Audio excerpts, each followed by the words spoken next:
வணக்கம் அன்பு உறவுகளை. இன்றைய தினம் நாங்கள் குளோப் தமிழின் ஊடாக இணைந்திருப்பது முக்கியமான ஒரு நேர்காணலுக்காக.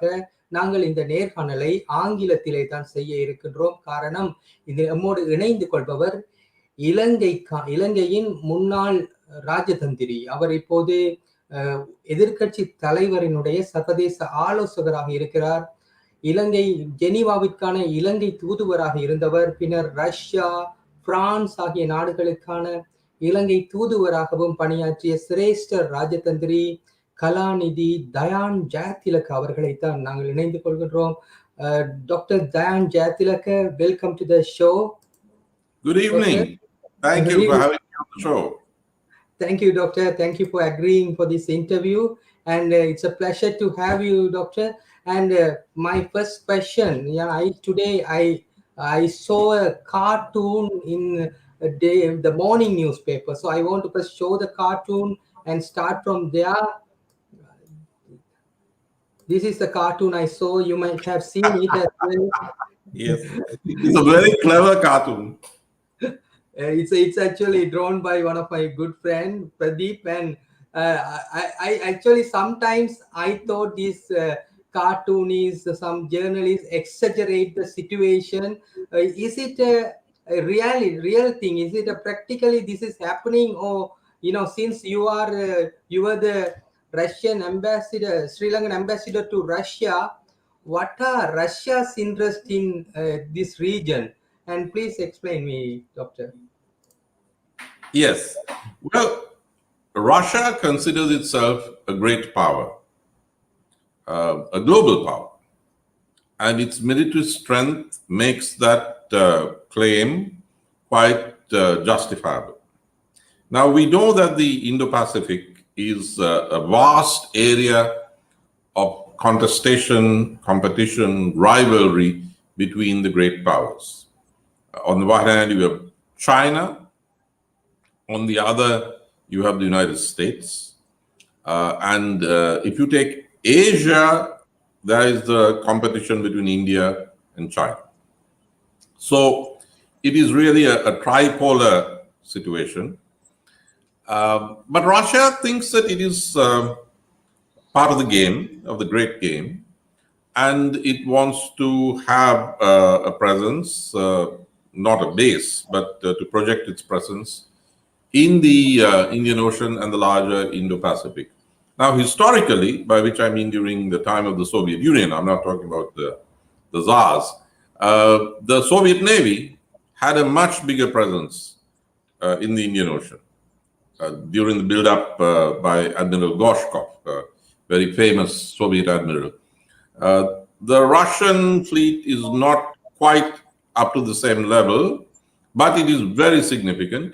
And frankly, as when I was ambassador, Sri Lanka's ambassador to Moscow, I did everything to encourage ties between the Russian military and the Sri Lankan military. And I welcomed, in fact, I urged that Russia should also pay a call on us on the way, because everybody else was doing so.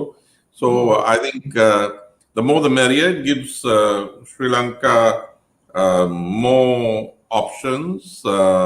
It's always good to have more visitors than only one or two who think that they are the patrons of Sri Lanka. So I'm glad that the Russians turned up, and I think they will continue to visit. But unlike India, China, and the United States, they really don't have what's known as skin in the game. They don't have a real stake. They tilt towards China in the present global contestation because they feel pressure from the United States, but they are not, they can't be taken for granted by China either. They're partnering China, but Russia is a great power of its own, and it will play a game which gives it maximum strategic autonomy. And I think the visit to Sri Lanka was part of that. I think it's a good thing.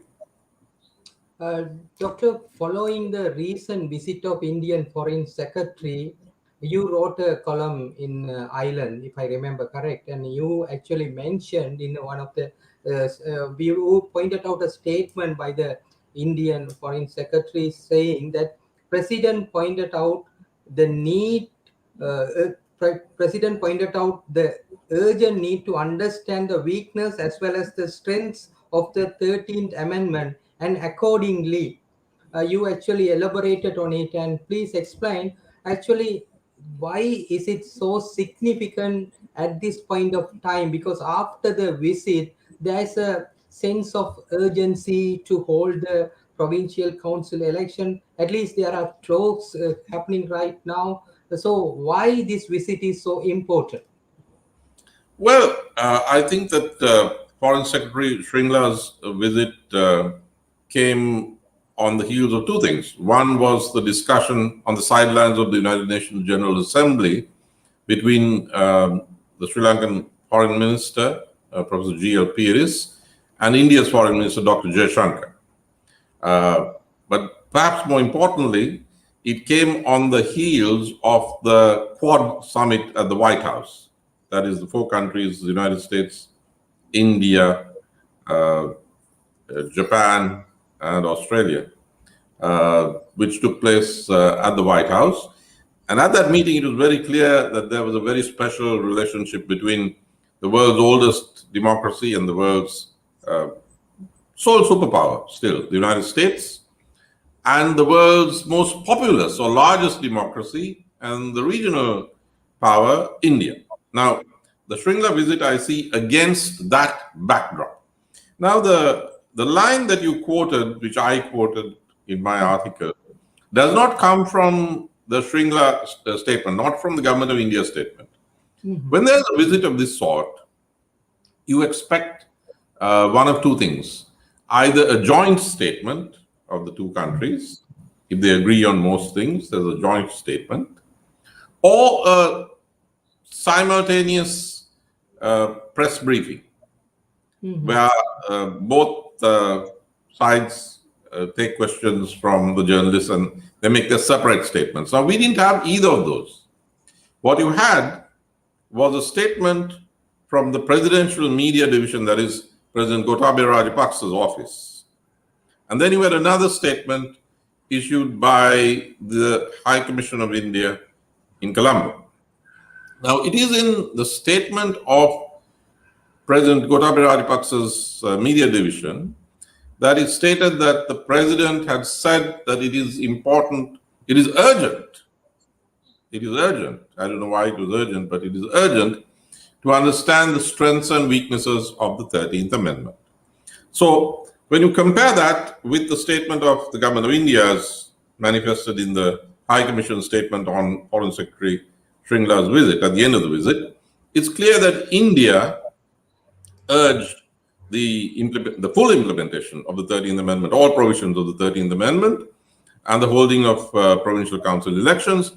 President Gotabaya Rajapaksa did not say anything about the holding of provincial council elections, but he did strike a different note, almost a contradictory note, and said, well, we have to weigh the strengths and the weaknesses, the pluses and the minuses of the 13th Amendment. In other words, he's not going to fully implement the 13th Amendment. He's not going to implement all the provisions of the 13th Amendment. He is either going to hold the elections to the provincial councils as they now stand, but not proceed with the implementation of the devolution of all powers, or he will move this new constitution in which the powers, in which the 13th Amendment disappears, because when there's a new constitution, it won't be the 13th Amendment, it'll be something else. So this is very significant. There is an asymmetry in the views of the government of Sri Lanka and the government of India. Now, what makes this even more interesting is that this is not what President Gotabaya Rajapaksa's brother, President Mahinda Rajapaksa, promised India throughout the war and immediately after the war. In the statements, there were two statements, May 21st, 2009 and May 23rd, 2009, one with the Government of India delegation and one with visiting UN General Secretary Ban Ki-moon, which pledged the implementation of the 13th Amendment. So President Gotabaya Rajapaksa's stand is quite different from that. What is even more interesting is that this is not the stand that President Gotabaya Rajapaksa took when he was Secretary Defense of Sri Lanka during the war, because he was part of what was known as the Troika, the three-person group, Basil Rajapaksa, Gotabaya Rajapaksa, and Lalit Veeratunga, that constantly interfaced with the Indian side. That included Shiv Shankar Menon, Foreign Secretary at that time, National Security Advisor M.K. Narayanan, and one other top official from the Indian side. Now, at that time, Mr. Gotabaya Rajapaksa's Secretary of Defense was promising that they would fully implement the 13th Amendment when the war was won. This is how space was secured and Indian support, or at least neutrality, was assured for the military victory by the Sri Lankan state. But President Gotabaya Rajapaksa is now saying something very, very different. I find this distressing because President Gotabaya Rajapaksa is engaging in a kind of a gamble. This is not just his personal view, but his key advisors like High Commissioner to Delhi, Milinda Moragoda, and an unofficial security advisor, Dr. Rohan Gunaratna, based in Singapore.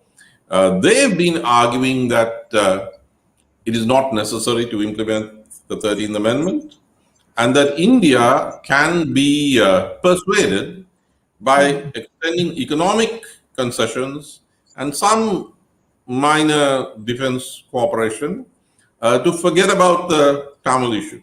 In other words, to de-link the Tamil issue from India, which means really to tear up the Indo-Sri Lanka Accord. So this is the line that President Gotabaya Rajapaksa is trying now. It's a dangerous gamble because the economic consequences, the economic concessions that they're making is running into trouble in the south of Sri Lanka, because this Sri Lanka being a small island, there is a great deal of sensitivity to strategic national assets, economic assets being given to anybody, whether it's the Americans, the Chinese, or the Indians. It is far cheaper politically to implement the 13th Amendment. But somehow President Gotabaya Rajapaksa thinks that it's better not to implement the 13th Amendment or do so only on a small scale.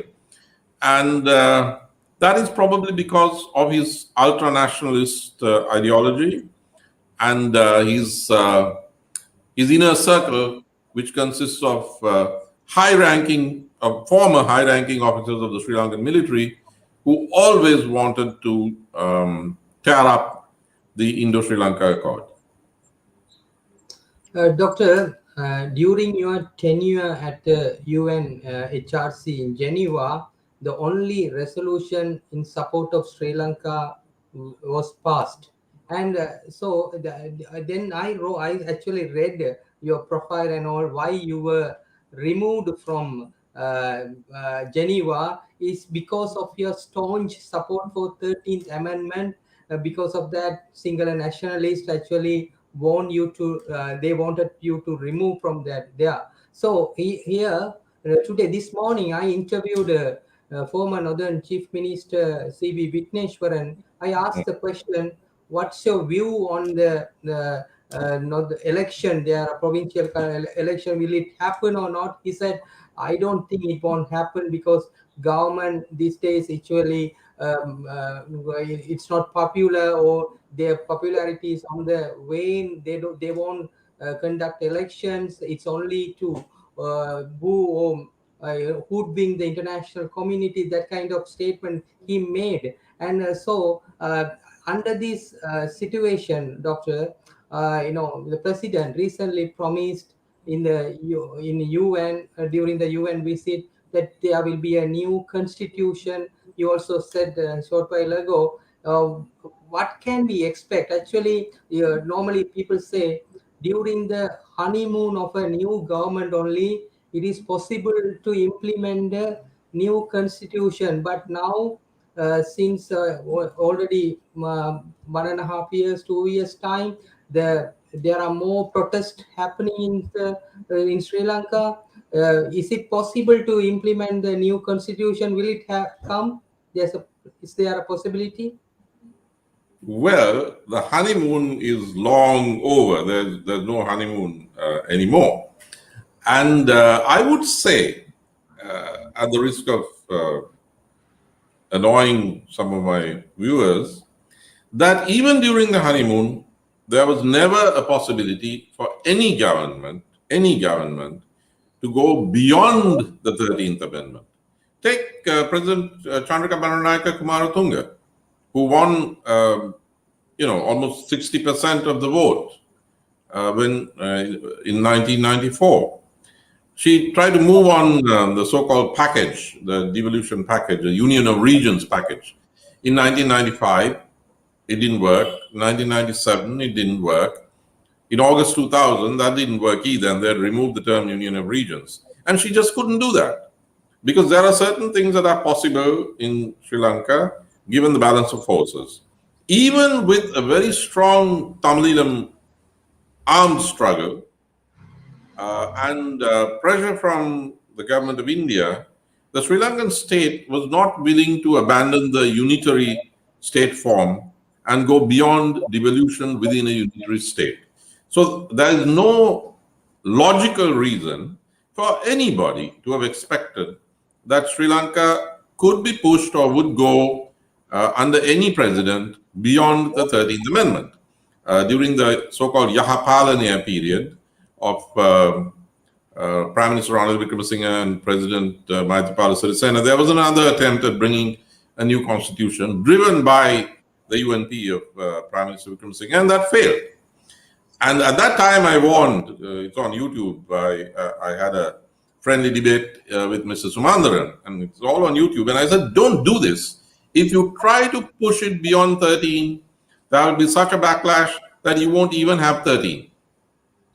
And that is what the situation is now. Now, it's not a question of going beyond the unitary state or going beyond the 13th Amendment. It is a question of whether or not the democratization of the Sri Lankan state and the autonomy of the Tamil people can be saved at the level of the 13th Amendment. Because there is now a push against the 13th Amendment, not a current push, because that's not a concern of the Sri Lankan people in the south anymore. They wouldn't mind if the provincial council elections were held under the 13th Amendment. The problem is that there are two views in the government. There is the view of the president and the president's advisors. I would say his inner circle is even more hawkish than the president is. And these are former military top brass who always had a problem with the Indo-Sri Lanka Accord and the presence of the Indian peacekeeping forces. They are hardcore anti-devolution, and they are now the most influential players. Then you have Prime Minister Mahinda Rajapaksa, who doesn't have much power, hardly any. And you have Minister Basil Rajapaksa, who has more powers. I mean, he's not a big fan of the 13th Amendment, but he's more pragmatic, and I think he wouldn't mind trading in the 13th Amendment for India's support. But these are two different factions in the government, and right now, the president is on top, and the president has not changed his mind. Now, the president had many chances. He met Prime Minister Modi many times, and one would have thought that it would have been the cheapest price to pay to say, okay, we'll go ahead with the 13th Amendment and have elections to the provincial councils. He could have secured Prime Minister Modi's support, which Sri Lanka and President Gotabaya Rajapaksa need because of the very serious international pressure at the UN Human Rights Council and now the EU and world opinion, especially Western opinion. But he chose not to do so because those are his ideological views. And he has been trying, and his close associates have been trying to dismantle or at least downsize the 13th Amendment for a very long time. That is what they will try to do if they move a new constitution, because the question has to be asked, why does he need a new constitution? He's got the 20th Amendment. He has all the power that anybody can have. So what is it that he doesn't have that requires a new constitution and cannot be brought in through yet another amendment? Now, here's the 20th Amendment. If he wants to do something about something else, he can have a 21st Amendment. But why would he want to bring in a new constitution? What can he do with a new constitution? What can be done that cannot be done under the existing constitution? The answer to that question is in the Indo-Sri Lanka Accord, the preamble of the Indo-Sri Lanka Accord, which defines the Sri Lankan state as a multi-ethnic, multi-religious, multilingual, pluralist state, Sri Lankan society. Now, the 13th Amendment is the child of the Accord. There's 2.1 in the Accord which talks about the understandings reached between the governments of India and government of Sri Lanka from 1985, etc., etc. That's the devolution package and residual measures. Now, if there's a new constitution, the hawks in the Sri Lankan government and the state feel that you can get rid of the 13th Amendment or you can miniaturize it without antagonizing India. You can say, look, we have a new constitution. We debated the strengths and weaknesses of the 13th Amendment, and some parts of it we have included in our new constitution. And we are a sovereign state. We are perfectly entitled to a new constitution. And some of them think that they can use the Indian government's repeal of Article 370, that's the special status of Kashmir, as an excuse and say, we are only doing what you did, which of course is a complete lie, because India remains a secular quasi-federal state. And that applies to Kashmir, even though Kashmir has been bifurcated. What happens is that the special status conferred by Article 370 no longer applies, and the Indian Constitution, all the provisions of the Indian Constitution do apply. So what is exceptional about Kashmir has been removed. Now in Sri Lanka, if you remove the 13th Amendment, there is no federal or quasi-federal or secular Sri Lankan state where the Tamil people can say, okay, the exceptional status has been removed, but we still have this. There's nothing. There won't be anything. That's the only thing you need a new constitution for. And maybe to define Sri Lanka as a singular Buddhist state, like Netanyahu did with Israel, saying that it is a Jewish state, and only the Jewish people have the right of sovereignty and self-determination. Now, that's the move that was made by Netanyahu. That was not the case before, though it was understood that Israel was a Jewish state. But it was never officially defined in that way. It is possible. That's the only reason I can see. At this moment, when the government is extraordinarily unpopular, that's the only card that they might play, saying, look, we are going to redefine Sri Lanka as a singular Buddha, singular Buddhist state. And are you for it or are you against it? And we are going to remove this 13th Amendment. In other words, wrap themselves up in the flag and see and hope that the singular people will vote for them. I don't think that's going to work, because the singular Buddhist people are not thinking primarily about ethno-religious issues all the time, especially when they're suffering in material terms. So I think that's a gamble that's very, very risky, but that's the only logic I see for this whole idea of a new constitution. But the Tamil parties have to understand that the situation is very serious. We made many mistakes in the past.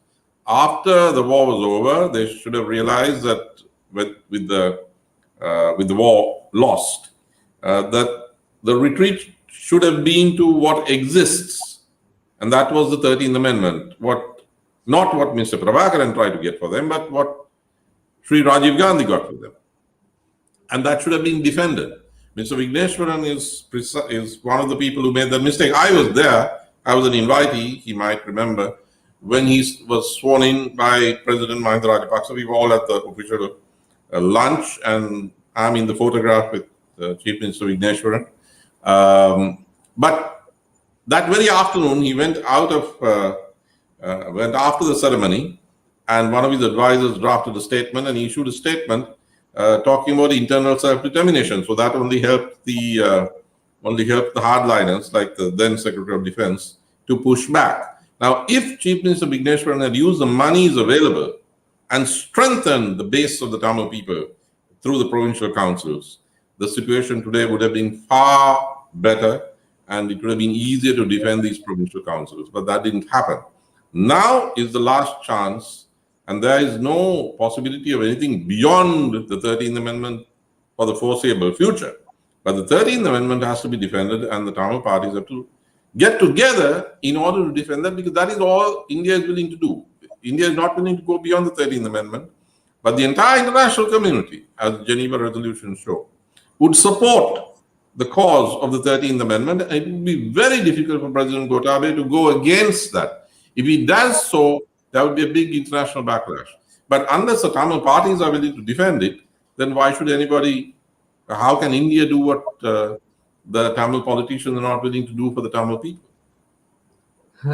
Thank you for that answer. Doctor, amid all this concern and all, we are, whatever Tamil people benefited or in some kind of concession in the spheres of reconciliation, it happened, there's a belief it happened because of the international pressure. But especially India also, because whatever during the previous term, the election, provincial council election happened, and the Manic Fam, the people resettled. All this happened due to the international pressure. But now, today you might have heard this news that there was a protest by TNA-led parties against the poaching of Indian fishermen. In a diplomatic in the diplomatic arena, how will this play? We are the Tamil people depend on India's support for power devolution, but actually voicing against the Indian people, how this will play in the geopolitical game. Well, the Indian fishing boats are not representing the Indian state. So the elected representatives of the Tamil people have to represent the interests of the Tamil fishing community, whose livelihoods and lives are being threatened by bottom trawling. So I think that it's very commendable, and it's long overdue that this protest is a good thing, because the representatives of the Tamil people have to stand up for the economic welfare and well-being and survival of an important section of the Tamil community. There's nothing wrong with that. What is wrong is that I still haven't seen, and this is not on the issue of the fisher folk, I haven't seen any dialogue with the new Chief Minister of Tamil Nadu. I mean, surely the TNA and the other Tamil parties could not have forgotten the history of successful Tamil diplomacy. I remember meeting Mr. Amithalingam and his wife, Mange Karase Amithalingam, in Chennai. At that time, it was still Madras. Mr. Suresh Premachandran would remember. We used to go and meet K. Padmanabha, Suresh and I, Ketish Loganathan. We used to meet Mr.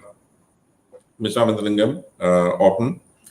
But now there is no effort, unlike in the 1980s, to work with the very important and very smart Chief Minister of Tamil Nadu, the son, of course, of Mr. Karunanidhi, who was a very important player, the famous rivalry MGR-Karunanidhi. Finally, MGR prevailed as the patron of the Tamil groups and so on. But Mr. Karunanidhi, I think, had a more balanced approach. That's another story. But still, M.K. Stalin is a very important player, and I don't see any Indian, Sri Lankan Tamil politician, except for young Mr. Thanaman, I think, from the hill country, who bothered to go and meet him. And without his input in Delhi, of course, Delhi is concerned about the 13th Amendment and, of course, about Chinese influence even in the north and east. But I don't see how one can bypass the Chief Minister of Tamil Nadu and hope to rally Indian political opinion in defense of the 13th Amendment. Mhm. Doctor, you mentioned about meeting Sumantran and all. Then Sumantran, during an interview with me, said that the lessons that we learn from the Afghanistan pullover by the America, that we should not over dependent on the Western powers for a solution for Tamil people. So the whatever the pressure can come from there, but the solution should be developed within the country. And will the Western powers abandon the Tamil people? What will happen? Well, whatever my differences of opinion over time with Mr. Sumandran, I consider him one of the smartest politicians. He and young Rasamanikam and Gajan Ponnambalam, very, very smart, very sharp politicians and parliamentarians. So they're very intelligent people, very able, excellent speakers.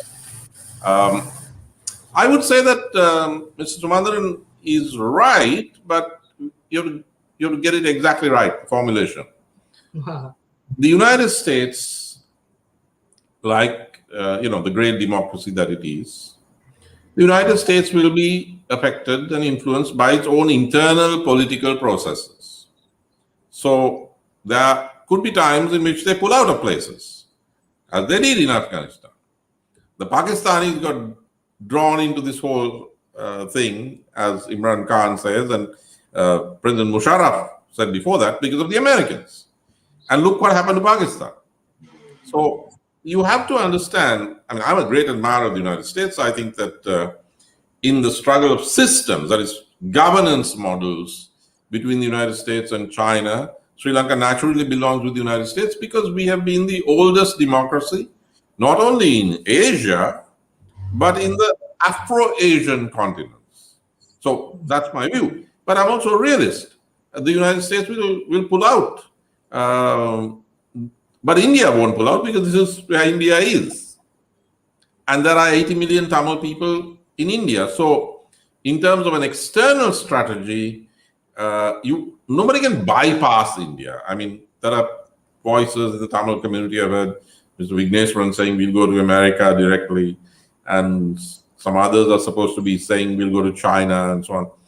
China is far away, but I can assure you that whether it's the United States or anyone else, including Russia, which sells a lot of weapons to India, they are not going to make any move on Sri Lanka without the concurrence of India, and India will always be the lead actor. Now, this is the lesson. You don't have to look at Afghanistan. Look at the lesson that President Jayawardena learned in the 1980s. He was so close to President Reagan, and they expected the United States and Britain to support the Sri Lankan state. But what President Reagan did was he sent his special envoy, General Vernon Walters, to Sri Lanka. And Vernon Walters said, well, we can introduce you to the Israelis, so they'll give you some help. But you have to settle with India. So tactically, yes, we can hook you up with Tel Aviv at that time, not Jerusalem, Tel Aviv. And that happened. But that's tactical. That'll keep you going. But you have to settle with New Delhi. And finally, when the airdrop took place, Sri Lanka found that there was nobody willing to speak up for Sri Lanka in the Security Council. China said something, but that's it. Nobody was going to do that.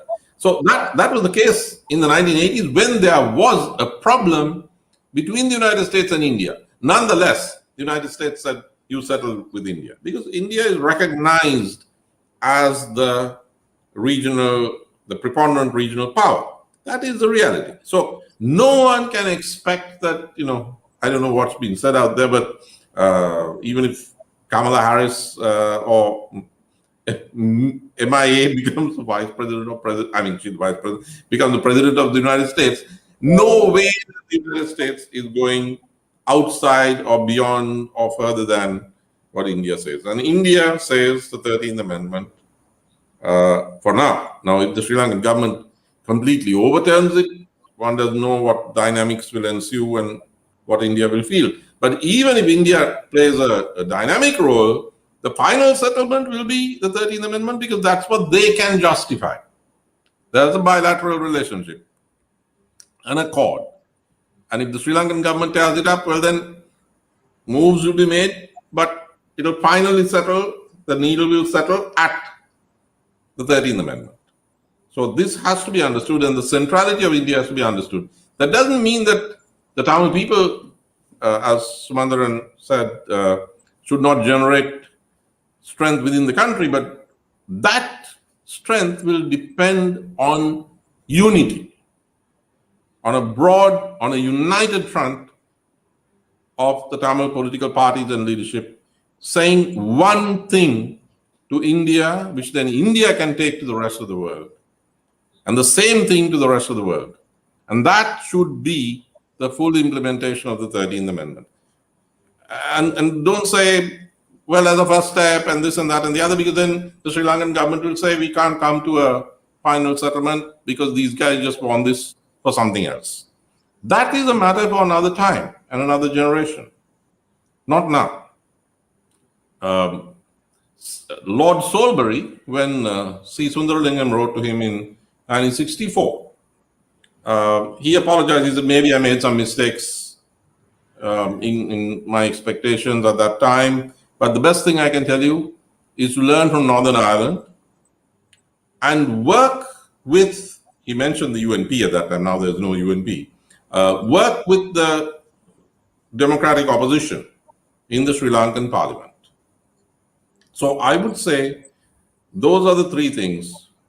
India, and through India, the world. There's no other way to Washington, no better way to Washington. I mean, you can have lobbies. Who cares? The road to Washington is through Delhi, if you're serious. Basically, the road to almost anywhere is through Delhi. There's no other road. Not for the Tamils, not for the Sinhalese, not for the Sri Lankan government.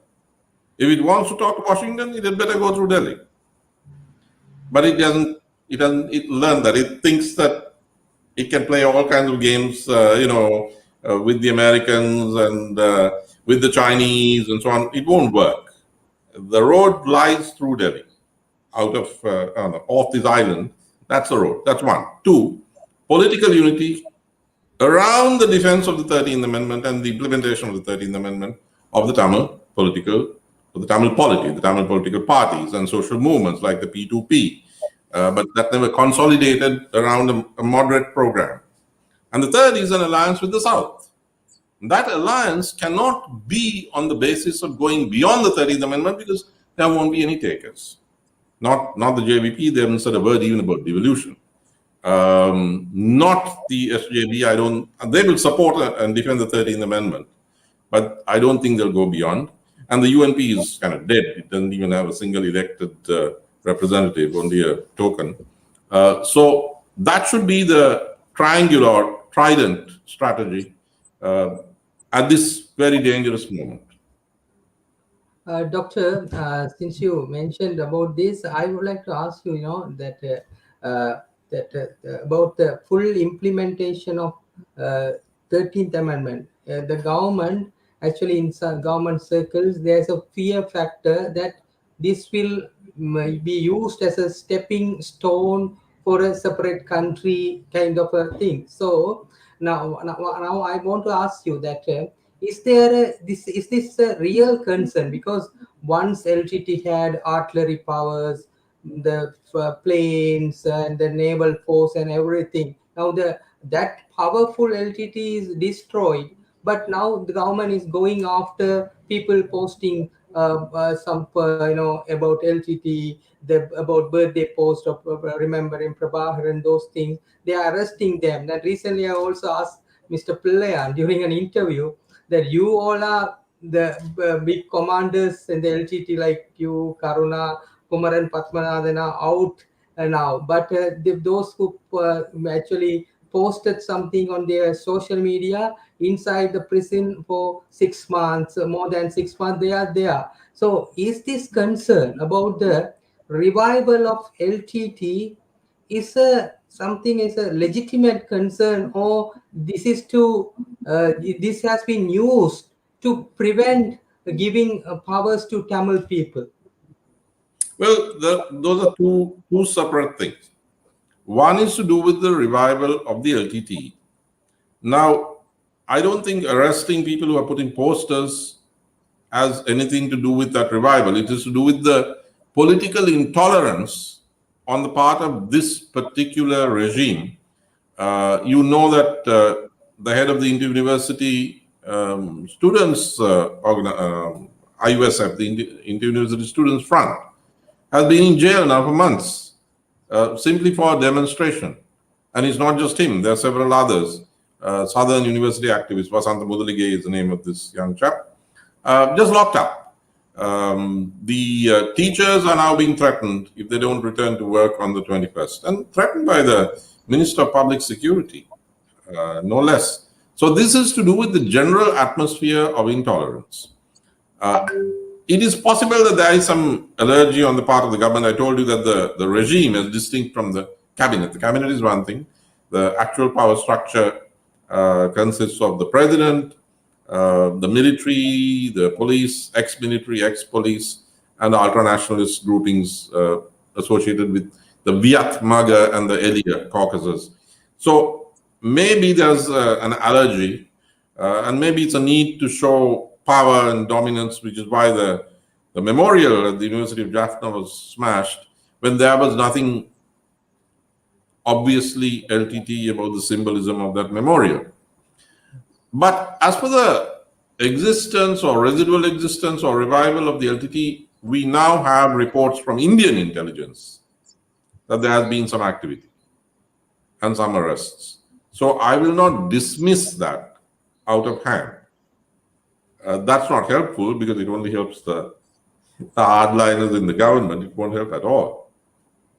Now, the other aspect of this is the 13th Amendment, whether it's a stepping stone to separatism. Well, somebody will have to show me some country where you had devolution within a unitary state, and that was the reason for separation. On the contrary, devolution of power, making for a reasonable measure of autonomy and self-administration in any country, is a vaccine against separatism. And if the 13th Amendment could have been used for separation, then Mr. Prabhakaran would have used it.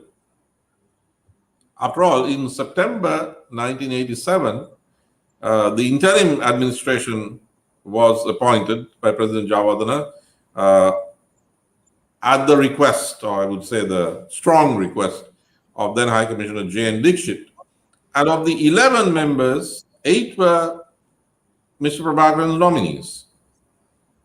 And yet he rejected it. And that was because of the understanding that this is not, in fact, a stepping stone to separation. That was a mistake he made, and eventually he paid with that with his life for making that mistake, because in any other part of the world, an ethnic minority or minority nationality would have accepted that and built on it. Now in Scotland, we have a situation when the people of Scotland are even asking for their own sovereignty. But where did it start? It started with the Scottish office. It doesn't mean that it was automatically a stepping stone to separation, but it gives a community time to build up and decide whether it wants to stay or whether it wants to leave. And it enables the other people also a chance, but it takes decades. Then you have the Northern Ireland situation where there's no such thing. You had the Good Friday Agreement. There was no accountability in the Good Friday Agreement. The Good Friday, the IRA, Irish Republican Army, accepted settlement in which Britain still remained a monarchy nominally. It's not a republic, not even federal, let alone a republic. But they accepted that. And they have adopted a strategy of not of Northern Ireland breaking away. Now the question has arisen because England decided to leave Europe through Brexit. But otherwise, what the IRA did was it used its strength, it worked the institutions in the devolved institutions in Northern Ireland and established a strong base in the Republic of Ireland, that's the South, to build itself up as a national force. And this was the strategy of Martin McGuinness. And I have asked, I interviewed Martin McGuinness twice, I liked him very much, and I asked Mr. Samadhan once, more than once, including on the day that Mr. Vigneswaran was swearing in before we sat down for lunch. I said, why is it that what is good enough for the Catholic minority of Northern Ireland is not good enough for the Tamil minority of Northern Sri Lanka? So this issue, the 13th Amendment is not automatically a stepping stone for separation, but that's no reason to fear it as the Sri Lankan government does. I think it's all that is achievable. It has been proved that is the only thing that is achievable, and now even that looks like it might disappear. So it has to be held on to very quickly by everybody concerned, including Democrats in the South, not just the North. Doctor, you mentioned that within the government circle, certain officials, they want to have the geopolitical, their political sighting with certain superpowers. But with the present Sri Lankan economic situation, even if they want to do so, they cannot go like that. They have to actually work with all the superpowers in order to find a middle path. Now, with this, recently the emergence of the AUKUS, AUKUS, AUKUS. with in that establishment of the trilateral defense agreement, what kind of implications for Sri Lanka? Because after that, Sri Lankan government gave the Kerala Petiya to America. I'm not connecting both because of that this happened, but this is all happened within this time period. What will happen in this while the Scott that four countries agreement is there now, this new agreement came, and how this will play in the background of Sri Lanka? Well, it all depends on your perception. We have to understand, and take whether it's the Sinhalese or the Tamils. We have had a strange situation, maybe because we are an island, that sometimes the Sinhalese and sometimes the Tamils see things that are not there. They imagine things, imagine their powers and capabilities. Now, in April 2003, there was a big meeting scheduled to be held in Tokyo, and the LTT was invited. The LTT decided not to go. Any other guerrilla group anywhere in the world, including Al-Qaeda, if they had been invited, they would have gone. Because there were many countries and donor institutions that would have been present. But Mr. Prabhakaran thought that, we have the strength to do what we want, and we can dictate the terms. As it turned out, that was a fatal error. So similarly, on the southern side, there is a lack of realism. I often think that this is our equivalent of the Prabhakaran experience. Not that it's a guerrilla movement, but that same ultra-nationalist sort of deluded mentality. In the case of the LTT and Prabhakaran, they thought they could kill Rajiv Gandhi and there would be no consequence. That India would not wait patiently and then make sure that that the justice was done. And that the Sinhalese could always be defeated and so on, though it was a majority, and all it took was the right leader. So similarly, we are going through our Prabhakaran experience. And I remember my friends in the north, including very well educated, foreign educated people who felt that that's fine, nothing can stop us, and so on. So here in the south, in the government, by government, I repeat, I don't necessarily mean the cabinet. I mean the president and the real power wielders, whom you see sometimes in the presidential task forces and so on. They don't seem to have looked at a world map. Because if you look at a world map, you can see, you just draw lines of the Quad. And then you draw the AUKUS lines. And then you will see that where we are located, and we are always going to be located here, there is no way that anyone can match the preponderance of military force that India and its partners can bring to bear in this theater of the Indian Ocean.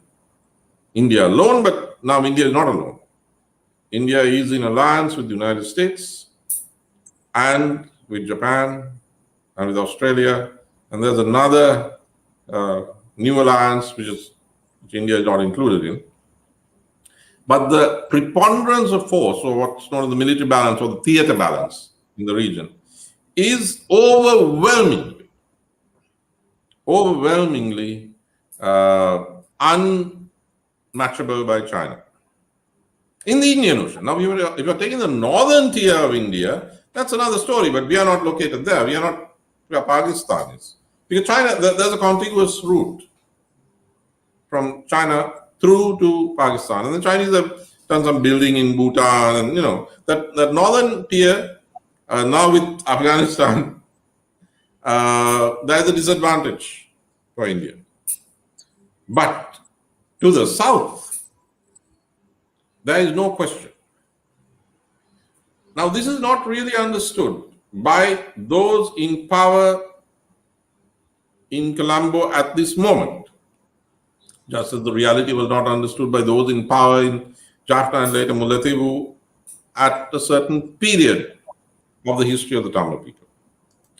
So, having defeated the LTT, they have now taken over the mentality of triumphalism. We beat. I remember the LTT very well. I mean, we beat the IPK. Who can't we beat? And here it is, we beat the LTT, which beat the IPK. So what can't we do? And we have our friends, the Chinese, are now the world's second great power. They are with us. So what the ruling elite, the power elite, that is the president and the ex-military people and the ultra-nationalists, not the PM and the cabinet, what they seem to be thinking is we'll make tactical concessions to the Americans and the Indians and all these other fellows, let them come and go. We'll have military exercises.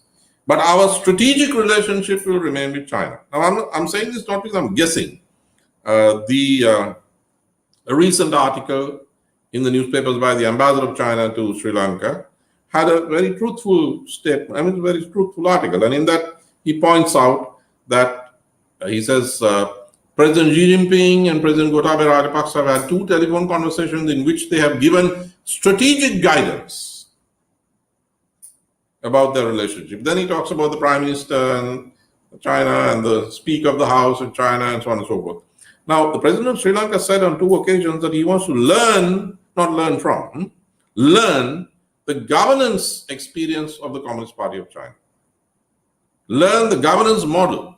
Now, no Sri Lankan leadership has ever said that, not even when there was such a close personal friendship between the Bandaranayakas and Premier and later Foreign Minister Zhou Enlai during the time of Chairman Mao. So the strategic, and may I say the grand strategic relationship that Colombo has is with Beijing. The tactical relationships, this is theater, it's just juggling, it's a show. Is okay, you come, you can have the Western Pier and something else. But in the mind and through actual action, the Chinese have the greatest preponderance of influence on Sri Lanka. Now, the irony is this: Sri Lanka is supposedly in the sphere of influence of India, in the Indian Ocean. But if you take Sri Lanka, the island of Sri Lanka, as a sphere of influence, the preponderant power, the preponderant influence is China. So there's a mismatch there. And on India's southern doorstep. On the northern tier, there is a clear power projection of China. And on the southern doorstep, there's an entrenched Chinese preponderance. And a tie-up, a very close tie between the president and his inner circle and President Xi in Beijing. So I think that in Colombo, the ruling circles think that we can be like Pakistan or maybe Myanmar. Who knows if it becomes too unpopular? Then maybe we can do a Myanmar, or be like Cambodia. China has these allies, Pakistan, which of course is now a democracy, but the influence of the military is entrenched. Then there's Cambodia, which is hardly a practicing democracy. And there's Myanmar, which is a military junta. So in the mindset of the Sri Lankan rulers, they've openly said that in the governance model. I think everybody should learn from the economic miracle that China has performed, but the governance model, that's good for China. Fine. It has served China's purposes, it kept China united. But we have always been a democracy, a practicing, flourishing democracy. We have nothing to learn from the governance model of the Communist Party of China, and I admire the Communist Party of China. But that's in China, not in Sri Lanka. So I think there's a delusional mindset on the part of the Sri Lankan rulers of the day. And I think, as in the case of Mr. Prabhakaran and the LTT, that will prove to be a very expensive delusion.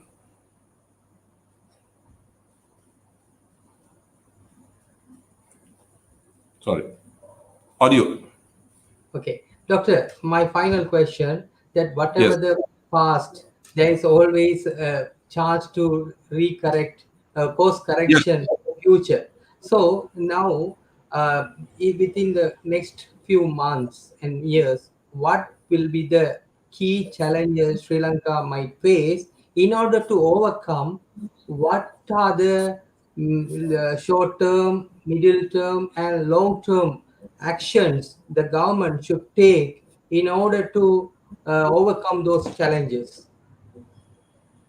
Well, the possibility of course correction exists only if the leading force is capable of such course correction.